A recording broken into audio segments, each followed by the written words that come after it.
Started. Welcome to the Racing Breaks York Ebor Festival preview with two superstar guests. Jason Hart, top jockey, rider, Highfield Princess, one of the best sprinters in the world, and Sky's senior form analyst, senior analyst per se, senior everything, Jamie Lynch and Jason Hart. Welcome, gentlemen. How are you both? I'm very well. Me too, Mike. Me too. Very much looking forward to this fantastic festival here at York. I just want to ask you, first of all, I mean, we're being joined by the Racing Breaks guests, and sorry about that stuttering start because my phone was playing up. But let's just put this into perspective. I mean, there's a lot of people out there be watching us, and they've been to the Ebor before. But for those that haven't been to it before, for me, it's my favourite summer festival. What is it? What do you feel, Jamie? You feel the same way? Yeah, but a far better person than me to have asked was the legendary Sir Henry Cecil. And don't forget when Frank lit up the turf in the Jubilee International, he said himself, the people of Yorkshire deserve to see Frank. So that in itself, Mike, tells you everything you need to know about this festival and this place and this county. It means so much to everyone, and especially within racing as well. Yeah. And Jason, I mean, it's riding at these festivals must give you a real kick, particularly when you're going in with some live ones as well. You don't even need live rides to get a buzz going to York. It's you get a real atmosphere there, and it's probably my favourite track to ride at, to be honest. Yeah, it seems a very fair track. Fairest of them all, yeah. You can win from any. They do a great job with the ground, and no, it's always very fair at York, yeah. Yeah, great stuff. Well, let's ping through some of the highlights then, gents, if we can. And I think there's a few questions we're going to answer at the end from the Racing Breaks guests. So without getting too technical, we're just going to spin through one or two of the names. The Great Voltigeur on the first day, the Wednesday, is the first major race of the whole meeting. Comes before the Juddmonte, obviously. Aidan's got about 16 entered in this, but I chatted to him this morning on Sky Sports Racing, and he said that Continuous, who was second in the cab with the seventh, was his most likely runner, but he may run one or two in there as well. So that's just a little bit of info. But were there any horses in this race that particularly took your eye, gents?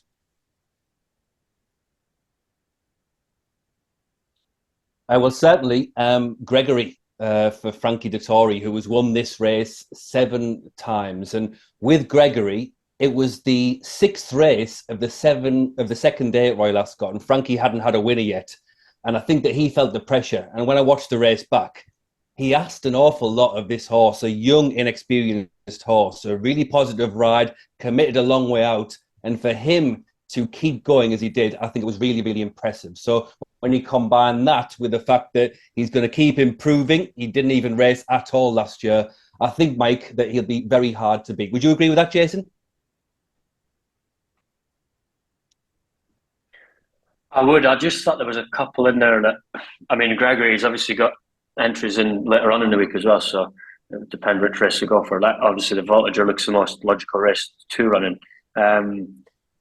I thought if Aidan O'Brien ran Adelaide River, I thought the track and trip would suit him. I thought the way, obviously, it's hard to tell at the minute with Aidan having so many entries in the race, how the race might set up. But usually at York, you get an even tempo, and I could just see Adelaide River maybe running quite well. Yeah, he's a good horse, Jason, isn't he? He was good second in the Irish Derby, second in the race in Paris, the Grand Prix de Paris. I mean, what about the King's horse, Desert Hero? If he showed up, he'd have a chance, wouldn't he? He won the Gordon Stakes in great style. He seems to be getting better. I'm not sure if they'd turn up there. No, I'm not sure either. I've not heard. Of all the races that we're going to discuss, this is the least defined and most fluid. There's an awful lot of horses in there who would change the entire race. Adelaide River is one that Jason has mentioned. Military Orders another. Arrest another. It depends on circumstances, and it's the hardest race probably to call at this stage because there are a few big guns who, if they did turn up, would change the market. But I think that Gregory probably will go. I think that Gregory probably will be favoured. And I think that Gregory probably will win, and then it's onto the St. Leger from there. Just an interesting point about the Voltigeur is that it normally does what it's supposed to. the favourites tend to win. There's been 4 odds-on favourites in the last 10 years, and they've all won. So with the time of the year and the type of horse who turns up, normally what you see is what you get in the Voltigeur. Yeah, and I think he could be Frankie's final classic ride in the UK, this fellow, when he gets there. He's a lovely, lovely big horse. Okay, but that's a bit fluid. We know that Paddington is going to run in the Juddmonte. We know he's going to be going off a very short price favourite. He seems to be a horse that's got everything, Jason. Has he impressed you so far this season? He's got a great temperament. Massively, and to see what he'd done to Inspiral and then for her to bounce back and win in France the other day, I thought it just boosted his form. So have different challengers again, obviously in the Juddmonte, and it's going to be interesting. But he looks rock solid. Yeah. Yeah, I mean, he stands head and shoulders above the others, I guess. I mean, would you give Mostardaf? I mean, you can pay tribute to Paddington, obviously, but Mostardaf's run at Ascot, on paper, is top. Yeah, that's absolutely right. His performance in the Prince of Wales when he blitzed that field is, at least in theory, the best horse that Paddington will have gone up against so far. But the problem with that is twofold. Number one is that it came from a bit out of the blue, didn't it, with Mostardaf? He was 10-1 for a reason. No one really saw that coming. And secondly, when you see who he beat and look back on that Prince of Wales, it wasn't quite the race that we all thought it was going to be. He had behind him Luxembourg, Adiyar, and My Prospero. All of those have been beaten since, and therefore you just revisit that Prince of Wales with a slightly more lukewarm reception. So perhaps more interesting is Desert Crown. It finally looks, Jason, as if we will see the Derby winner this week or next week as it is. He was brilliant at Epsom. He was brilliant at the Dante. And when you think back to Sandown, actually, that form has worked out well because Hookham, who beat him in the Brigadier Gerard, he won the King George. He was actually the horse I was going to mention it kind of after Mustardaf, because he got a lot of knocks for what he done at Sandown, but obviously the forms worked out. It's just a question of will we see him? He's had a sort of few engagements that he's obviously missed, and it'd be nice to see him back on track. He's obviously a course winner, having won the Dante up there, and track obviously suits him, and it'd just be nice to see him back on track. Yeah, it would, wouldn't it? Lovely. That is problem. So I wonder who's going to ride him, because I think Frankie's already been booked to ride Mostardaf with Jim Crowley's controversial long holiday taking place at that time. So I didn't seem very keen to give the ride back to Richard. I don't know why, Richard Kingscote, but it seems to be an odd one, that. Well, any news, Jason, in the weighing room about that? I've not heard anything, but for me, I don't think Richard Kingscote done anything wrong on him at Sandown. I thought he was beaten by a probably fitter, better horse on the day. Obviously, he looked like Desert Crown looked like he would come on for the run, and no, it'll be interesting. I think probably William Buick. It sounds like he might ride him. Obviously, Godolphin don't look like they're going to have anything in the Juddmonte, and William was committed once or twice before. At the times that Jason mentioned, he's been pulled out when looking like he was going to run, but he is a big danger to Paddington. I mean, the prices are about 4 to 5 Paddington, 5 to 1 Desert Crown as we speak. And at those prices, I just think it's a bit of a no-brainer to go with Desert Crown, because Paddington's unbeaten this year, but he hasn't looked unbeatable. And when you consider that he's being compared to Giant's Causeway, Mike, when Giant's Causeway went through his summer as a 3-year-old, in the St. James's Palace, he beat Medician. In the Eclipse, he beat Calanisi, Saki, and Fantastic Light. And then in the Sussex, he beat Dancilli. Those are the types of horses who Paddington just hasn't gone up against as yet. So I think that there's a bit of the myth against the reality with Paddington, and I think Desert Crown could still be just a really top horse. Yeah, let's hope so. Let's hope so, because he deserves a change of luck, doesn't he? It'd be great to see him back. And as you say, the Sandown run looks better, much better in hindsight. Should we move on to the Yorkshire Oaks, gents? Yeah. Aidan has confirmed that Save the Last Dance will go there. An extraordinary run, Jason, last time out, wasn't it, in the Irish Oaks? She didn't look like getting anywhere near the first 3 at one stage, but she got there. Yeah, persistence, I think, was prevailed. And I just don't know about the 3-year-olds fillies, the classic generation. To be honest, obviously the Oaks winner, Soul Sister, she ran in France and was behind Adelaide River, and I just, even though it was a muddling race at Goodwood, and there's a few horses that have run since from Goodwood that haven't performed, but Al Hussein, I thought it was a muddling race, but I just think that she's improving, and be kind of keen to take 3-year-olds on. Yeah, Jamie, what do you feel about that? I thought exactly the same as Jason. I just think there's a question mark over these, especially the 3-year-old fillies at middle distances. When you consider the blanket finish of the Irish Oaks, the fact that Soul Sister was beaten when she went to France against their 3-year-old colts, admittedly. I'm not sure that these 3-year-old fillies are the sort of headline acts and the prices that they should be. They dominate the betting, say The Last Dance and Blue Stocking. But as you saw in the Irish Oaks, there wasn't much between them and the collection of sort of lesser fillies. So with that in mind, I am with Jason straight, looking at the older horses. And I thought that Jason made a great point about Inspiral, reflecting well on Paddington, because Inspiral wasn't itself a Goodwood and then bounced out of it. Do you know who else might do that for the Gosdens? Is Free Wind. Because Free Wind, this might just be her Goldilocks ground, because it was too fast at Ascot, it was too heavy at Goodwood. If there were to run her, and why wouldn't you when you've got a Group 1 filly like that, I think that simply she is the best horse in the race. And when she won at York earlier in the season, it was over an inadequate 10 furlongs in the Middleton, and she beat a Royal Ascot winner that day in Rogue Millennium. So there was a reason why Free Wind was 11-10 and 6-4 in the last 2 runs, because she's really good. And if you can excuse her those, and I think you can on the ground for different reasons, I just think, like Jason suggested, that the older horses are better, and she's the best older horse around. Yeah, a very, very good point. Of course, Gosdens have also got Emily Upjohn in there as well, haven't they? I don't know. Have we heard whether she might go? She was disappointing for the second year running in the King George. But that run behind Paddington in the Eclipse was obviously top class. You could leave her off the run in the King George, though, couldn't you? Because she'd done that before and bounced back, and she's proven, obviously, with that run behind Paddington, how good she is. I think the King George was a grueling race, and I think a few of them didn't run up to scratch. But if Emily Upjohn did end up in the Yorkshire Oaks, you could see her playing a big hand. Yeah, I mean, you've got to remember what she did to Westover in the Coronation Cup was sensational. She treated him as though he was a second rater, which he clearly isn't. Yeah, she was immense that day at Epsom when she was fresh.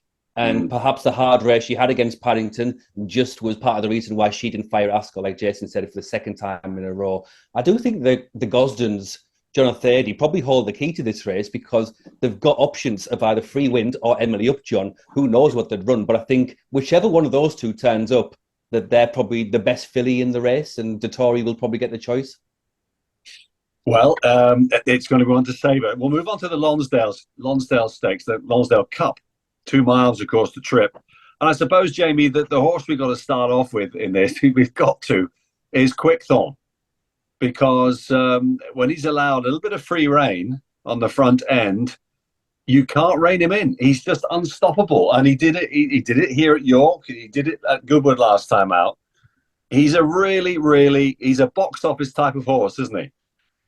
Yeah, he's a wow horse. He's got that capacity to do something unusual and to make jockeys' lives very hard. And him and Tom Marquand, when they get that right, as you mentioned, Mike, they are almost unstoppable. It's good to bring Jason here, because Jason, I always think that must be the worst type of race to ride in. Because when you think of it like cycling, like the peloton, you don't want to be the sacrificial lamb. You don't want to be the one trying to chase them up, because you're sacrificing your chance then. So in some ways, do you find it like, is that a nightmare scenario for a jockey if you're in the chasing pack? I've been lucky enough to ride him and win on him, and he's actually a very easy horse to ride. If you leave him get in a rhythm, he just does the rest for you. He makes life so easy. And I think, like you say, it was hard for the lads at Goodwood, because when he gets into that stride, and he gets into a stride that feels like, even though you're going a gallop, it feels like you're not going a gallop. So for the lads behind, it was, did they go and chase them and burn their own horses out, which in theory ended up happening to Coltrane. He was the first to chase, and he ended up shuffling back a small bit. Or do you just wait and then end up trying to ride for second when one has got off? It's a very hard place to be when you're sort of in the chasing pack, and I don't think there's any right thing to do at the time, really. Yeah, I mean, knowing what he's going to do is one thing. Stopping him doing it is another, isn't it? And just tell us this, Jason, quickly. Can you do that at York as well as at Goodwood? Is it easier to do at Goodwood? And I know that he has sort of pulled this off at York in the past as well. Yeah, in this race. Yeah, well, obviously, yeah, he won the Lonsdale Cup last year, doing exactly the same thing. I won on him the time before Goodwood at York, not going quite as far clear, but going a good even gallop out in front, and that form got franked massively. And he's just an absolute dude of a horse, and he'd be a pleasure to train in on, I'm sure. And it's going to be a different kind of race, this Lonsdale Cup, because they're not going to let him off this time. But it's because he's so relentless. It's going to be hard to play it from where you sit in the pack, because he's going to go a good gallop, make it end to end, make it a stamina test, and I think he's overly priced, to be honest, at 92. But it's going to be hard how the other lads play it. They don't want to give him too much rope, but then they want to make sure that they get their horse to finish in its best place as well. And Jamie, what's forgotten about him sometimes is how well he goes at York. You know, I mean, he was a couple of years ago. He ran an Ebor, and he was only just touched off in that, wasn't he? Finished second in an Ebor off a big weight. Yeah, don't tell me about that. Dear miss, eh? Yeah, that was when he used to drop in a bit. Yeah, and then they started letting him ball along after that. Anyway. Did you sense, Jason, when you rode him that he had that in him when you rode him it was a good run on paper, wasn't it? It was a massive run. Yeah, Sonny Boy listening beat him, and then went on to win the Irish Ledger. So it just shows you what type of race. I know I'm probably moving away from the Lonsdale Cup, but it just shows you what type of horse you actually need now to be able to win an Ebor. It's a strong race. Yeah, just absolutely. Others in the Lonsdale, I mean, is Vauban going there? Do you know, guys? Is that the intended plan for him? I don't think so, Mike. I think that Willie Mullins is just playing his cards close to his chest until the Melbourne Cup. I don't think he's going here, but that's only what I think, not what I've definitely heard. But it's just a tricky division all in all, isn't it? Because we've had 5 cup races in Britain this year and 5 different winners. Coltrane won the Cigaro, Giavaletto won the Yorkshire Cup, Roberto Escobar won the Henry II, of course, Courage Mon Ami won the Gold Cup, and we just talked about Quickthorn doing what he did at Goodwood. So it's a tricky division with no standout, and it's just a case of fine margins will make a big difference here, I think. Yeah, interesting. Actually, one question about...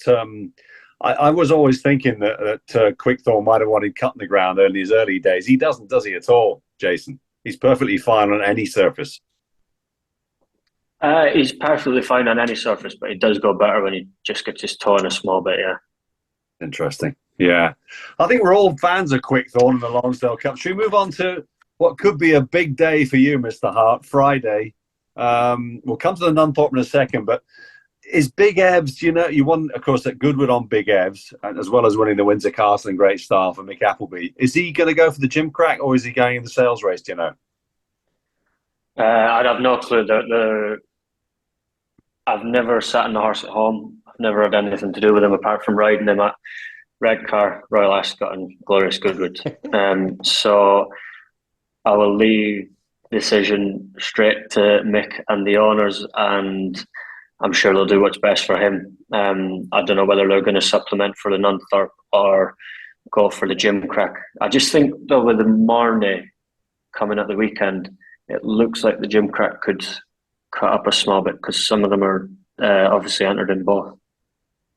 Yeah, there's a whole load, aren't they? Elite Status, Clive Cox's horse. There's a whole load of them. So yeah, you're right. It could easily cut up.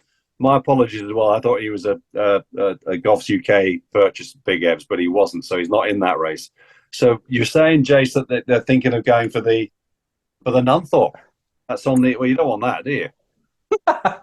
Jason was right, Mike. The Gimcrack's cutting up. Go straight to the Gimcrack, Mick. It's obvious. But Mick did say straight after Goodwood, he said that Jason will be a big factor in this. He said if we go for the Nunthorpe, we know we're not going to get Jason. So that is definitely in their mind, at the forefront in their mind. When you rode him at Redcar, Jason, was there any sense, any sign that he could do what he has so soon? I actually remember riding at Redcar. You'll know, Jamie, you'll know, Mike. Now, Redcar at the minute, there is a massive draw bias. If you're not drawn low, you might as well stay at home. And he was drawn, I think, 17 or 18. So he was drawn right up against the stand rail. And I had to, it was one of them. I either go and try and get over to the stand rail, the far rail, and use energy up in the first part of the race and hope that I can last out. I knew nothing about the horse, but Mick was very confident of a big run, actually. And having used the energy up in the first part of the race, it just told literally in the last 100 yards. And it was a solid run. And I remember saying, I think Thor Hammer Hansen won the race on Hannah Emirati. And I says, you won't beat this again. And I didn't think he'd be a Royal Ascot winner or a Morecambe winner. But it just shows you at the minute how much of a draw bias there is at Redcar, and being drawn low. It's maybe changed a little bit in the last couple of weeks, actually, but at the time, it was a massive advantage to be drawn low. Yeah. But Jason is right, though, Mike. Elite Status is one powerhouse who I think might go for the Marnie, Jasua. Definitely having the Marnie this weekend, the Group 1, and draw some from the Gimcrack. Jason, would 6 furlong at York be fine for him, or do you worry about that, him being an out-and-out speedball? I think he is an out-and-out speedball, to be honest. But if you're going to stay 6 furlongs anywhere, you'll stay at York. If you don't stay 6 furlongs at York, then you are an out-and-out speedball. So yeah, I think obviously they'll do what's right for the horse, but I think if they're going to try it anywhere, then York would probably be the right place to try it. It's a flat 6, very flat track, and you can often win a 6 furlong race with a 5 furlong horse, I find, at York. You know, Jason, the other thing is all of his pedigree shouts 6 furlongs, doesn't it? It does. There's plenty of evidence there in his close relatives and his Blue Point. He's had an Oasis Dream mare. I think he could only get better as long as he settles down a wee bit. You obviously know him well. And he is a bit of a gassy type of horse, isn't he? But how exciting! Yeah, as a model as well, though, he's a very strong horse. So he to look at him and to sit on him, he does feel 5. But I think for further down the line, it'd be interesting if he did stay 6. Yeah. Yeah. Okay. So you're not sort of giving us 100% guarantee on that, but I think the opportunity there is to win this race, though, isn't it? If it does cut up as we suggest it might. Yeah, definitely. He's a Blue Point, isn't he, Big Ebs? And Blue Point just brings us to Godolphin. Blue Point won this race in 2016, and they won it last year as well. And the only entry by Charlie Appleby is Great Truth. It's a really interesting horse, this, because I don't think any of the horses who finished behind Jason in the Morecambe will be able to reverse that, Mike, not from what I saw there and at Royal Ascot as well. So with the other lines, this Great Truth ran against probably the best 2-year-old we've seen so far. That's City of Troy in the Superlative. And it was 7 furlongs, and he was gassy, and he looked like a sprinter, and he shaped like a sprinter. But it's significant that he's being pointed in this direction. Sounds like he'll probably run. And if he did run, it's just an interesting horse with a different form line, because he is well bred. He looked really good on his debut when he won by 5.5 lengths, and he just went through the City of Troy Mill in the superlative last time. So Great Truth, he's about 16-1 right now.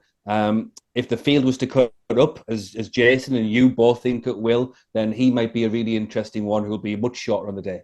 Yeah, good point, Jamie. The other thing that, if you don't know, I'm sure that you do, Racing Breaks viewers here that are with us today, the winning owner of the Gimcrack has to make a speech at the big black tie Gimcrack dinner, which has been going for about 250 years, at a big dinner in December, about the state of play in the British racing scene, which at the moment would well, you got plenty. Put it this way, plenty of ingredients there to say what you think about what's going on.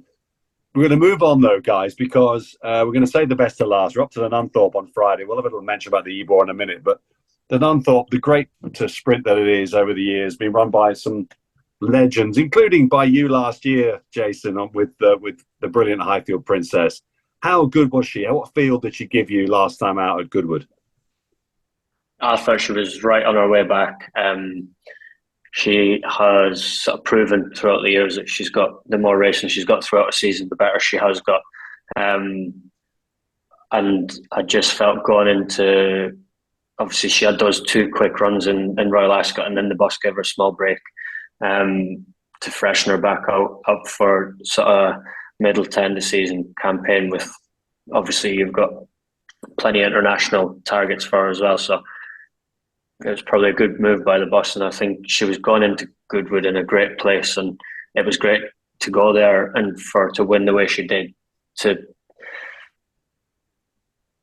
She had a race, but she didn't have an out-and-out hard race, and it was nice to get her head in front and fill her confidence back up. Yeah.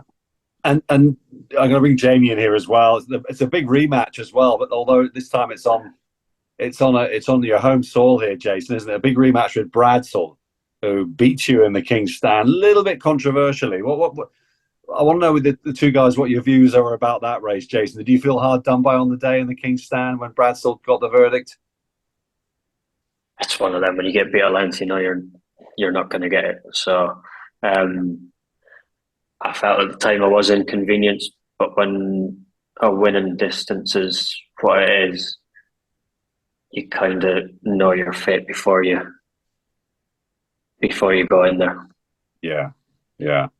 But you had the thing is that she had got it back to half a length before the continued interference. So actually, she was coming back, and yet the interference laws, as they are, means that a length winning margin was never ever going to be overturned, and it treats all horses the same as well. The laws and rules and regulations, but she's not all horses. She's not an ordinary horse. And the more you watch that back, and I did revisit it, the more you think, if those ran in lanes, I'm pretty sure, just personally, the Highfield Princess would have got back at her. But at Bradsell. But either way, it's a rematch and it's a home fixture. Just to put a little bit of meat on the bones for what she did in this race last year, the Nunth, because if any of the Racing Breaks viewers don't know horse racing intimately or intrinsically, 11-second furlongs, sub-11-second furlongs, that's generally the breakwater between a very fast furlong and then a not-so-fast furlong. What they look for in the breeze-ups is any 2-year-old that can do 11-second furlongs, they are the high commodities, because that's generally the benchmark. Now, obviously, with all the faster sprinters, it is less than that. But Highfield Princess, in last year's Nunthorpe, the middle 3 furlongs were 10.2, 10.4, 10.7, and then she was the only horse in the entire field to go under 12 seconds for the final furlong. So when you can combine that efficiency and explosivity, it is an unusual and incredible combination. And that's why she is so good, and she is so good at York as well. It's a track, Jason, and I know that she's done it at 6.5 furlongs, she's done it at 7, she's done it on soft ground, but that funnel of speed at York, does it just tap into what she's really best at? It was actually the best fish she's ever given me was at York, and it was probably the only time she's actually got a proper solid gallop to aim at. The Platinum Queen took us along, and I just always, even though I was out on a wing a bit, I always felt in control of the race, and I never ever thought that I'd be saying that about Highfield Princess in a Group 1 sprint 3 years ago. But I just always felt in control of the race. I always felt that I just had to play my hand at the right time and I would win. But the track really suits her well, and but the main thing about her, like you've just mentioned, Jamie, her versatility is I think what makes her. She's got great character and great versatility, and the way she sort of travels through her races and stuff is what makes her special. Yeah, Jason, we all love her. She's just fabulous. The way she's improved, and her constitution is just fantastic. Her versatility, as you say, she's brilliant at 5 to 7 furlongs, isn't she? That's just the way she is. I was going to ask you. You got beaten by Azure Blue in the Duke of York. You had your Group 1 penalty that day. You were giving her weight. Was your filly quite ready on that day as well? Not well. She was ready to run, but she definitely took a good blow. She's always she's a mare now. Always a mare now who always takes a couple of runs to really come to herself. And last year was different because obviously she had her 3 qualifying runs for Good Friday at Newcastle, then one at Newcastle on her third start of the year, and then kept improving. Whereas this year because she's had the Group 1 penalty and because she's rated where she is, there's just not been the option to run her so often. And I think that's why we're obviously seeing the best bit of her form this year at Goodwood. She always improves for plenty of racing. Yeah. It must be great sitting on her. That's great. It is great. It is great. Like I say, it's going to be an interesting race, obviously, like you say, with Azure Blues in there as well, and Bradsell. So couple that have beaten her before, but hopefully we can turn the tables on them. Yeah. Jens, before we sign off, I'm going to give you 1 or 2 little questions as well from our viewers. Any views about the Ebor at all? I mean, I'm a big fan of Golden Rules, for example, but he's not going to get in. I wouldn't think he'll get into the race. I just thought, is there anything that would take in your eye? Have you been booked for anything yet, Jace? Not booked for anything yet, but even like Sweet Williams' favourite, and he might not even get in. It just shows you the class of horse that you need to even get into the Ebor now, and it's a proper race now, and I think it's sort of our version of a Melbourne Cup, really, isn't it? Yeah, fabulous, isn't it? Jamie, any thoughts? Have you had a good look at it yet? I mean, I've only spent an hour or 2 looking at it, but it's a race that I love, the Ebor. Yeah, it's a fantastic race. And Jason said earlier, the type of horse you need to get in the Ebor, let alone win it now, you need to be about 100 just to make the cut, which is frankly unthinkable for an Ebor. But just 2 horses who fit the profile of an improving lightly raced 4-year-old who are going up in trip and getting better. Real Dream for Sir Michael Stout. That horse won by 4.5 lengths at Ascot last time. Just looked really good and is in the right place at the right time. And then one for the North, Chillingham, ran brilliantly behind Vauban at Royal Ascot. He was pipped late on at Ripon, and you might think, well, how can a horse get beat at Ripon and win at York? But he had to do a lot of his own donkey work at Ripon that day, and he just got mugged late on. But I think that with a lead and a bigger and better gallop, Chillingham's a flyer here, and Ed Bethel's just had a brilliant season already. Yeah, he certainly has. He certainly has. Now, look, being the techno idiot that I am, I can't find the link to the questions.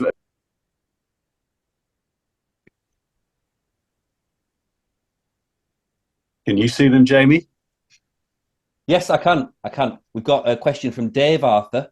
This is the first and only question so far. Can you each give your best each way chance of the week for a little patent? So Dave is just eyeing up a little bet, a bigger price, not one of the certainties. Mike, have you got one that you've eyed up at just a bigger price? A bigger price? Oh, I mean, okay, well, I'll tell you what then. Did you say it was Dave that gave you that question? Dave. Yeah. I don't know whether she's going to run. She probably will run. Jack Shannon, I should say. His filly Carnarvon. She's in the Yorkshire Oaks. She ran yesterday. Where did she run? Salisbury, yeah. Did she? How did she get on? Not so good. No good. It was a rare bad one. I was going to say, Dave, don't put that on your list, Dave. Whatever you do, she got so she's not kicked on. Okay. I think it's going to be great value. Listen, the only thing I can suggest is I think Quickthorn, if he's anything like 4-1, just get on for the Lonsdale. I think they won't see which way he's going to go.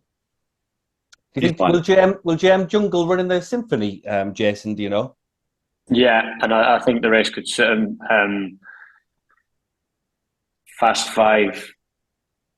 I know Goodwood's a sort of different type of track, but the way the races are run are very similar, and I would just love to ride him with a lead, and I think it would suit him better. The race at Goodwood, like you were going on about earlier, lanes. We basically went up in lanes the whole race, and I just think if I was able to get him to follow one, I think he'd have a right turn of foot. I don't know, but I think he would. Yeah. So that's in the big handicap on the first day. It's 5 furlong. Is it 90 yards or something? It's a bit of an intermediate trip, but that as well, Jason, does that suit him really well? I've seen obviously most of his form is over bare 5, but I could see no reason why an extra 90 odd yards would go amiss. He's always at Goodwood. He galloped out nicely. That's interesting. And Jason's got another good ride, probably in the Acomb, Jamie. Adrian Keatley's horse, Ballymount Boy, he was second in the Richmond. He's a possible going up in trip to 7 for the Acomb. Another nice ride for Mr. Hart, who's in increasing demand as the seasons go on, which is great to see, Jason. Great to see. Yeah, he's a horse that I kind of at Goodwood rode him to run well. Obviously, he was only a novice winner at Hamilton, so Adrian was always quietly confident that he had a nice horse on his hands. But going into Group 2, having just won a novice at Hamilton, you'd be a little bit questioning it. But then, obviously, he was proved right, and the horse ran a stormer. And I think stepping up another furlong would suit him immensely. Great. Listen, guys, I think we've overrun a little bit here, and I'm aware that time is important. Can I just say it's been great to chat to you, Jason? Best of luck this week, or next week, and this, particularly next Friday. It's a massive day for you, Jamie. Will I see you there up at the Naysmar next week? Yeah, you will absolutely, Mike. I'll be there for most of the week. And how brilliant to speak to Jason. He's going to be riding the Flying Filly next week. And the thing about her now, Highfield Princess, is that the whole of the country is behind her. And pound for pound, she's almost the best racehorse around right now in Britain. Yeah, indeed. Yeah, absolutely right. And she hasn't finished speaking yet. There's a few more stories to come from her, I'm sure. I mean, Jason, you may or may not know, John Fairley was my boss at Channel 4 Racing for 14 odd years, and for him to have this, in his dotage, in his retirement years, it's just he's living the dream. It's absolutely fantastic. So long may she reign, as they say. But gents, great to see you. I really appreciate you being on this tonight. Racing Breaks, people, enjoy yourselves at York. It's one of the best meetings in the world, and let's hope we get another memorable 4 days up there at the Naysmar next week. So from all of us, from Jamie, Jason and myself, have a great evening. All the best.